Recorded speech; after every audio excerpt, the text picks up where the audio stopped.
Olá mais uma vez, é bom estarmos juntos para eu partilhar com vocês o que acredito e todo o meu know-how.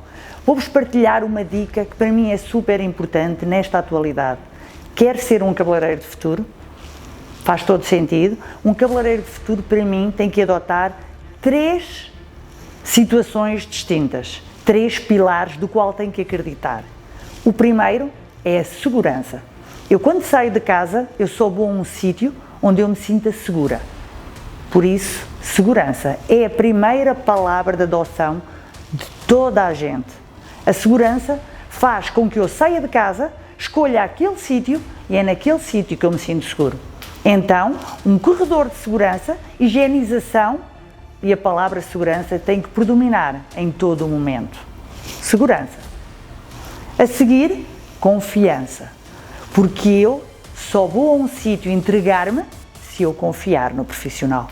Porque se o profissional for aquele profissional, para o bem ou para o mal, ele está comigo. Mesmo a situação menos boa, ele consegue sempre reparar.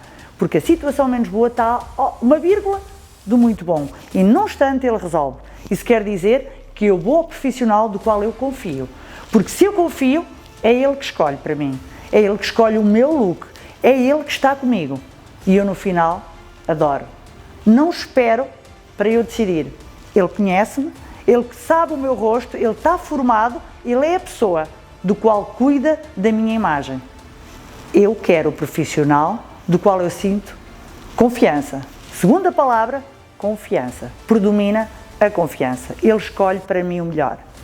A terceira palavra que eu acho que temos que adotar e que faz todo sentido é experiência.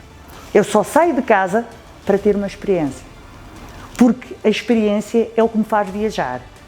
É aquele momento do qual eu relaxo. É aquele momento em qual eu estou a usufruir.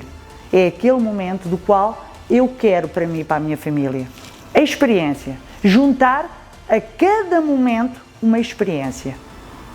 São tudo ferramentas do qual nos torna um cabeleireiro de futuro. Segurança, confiança, experiência.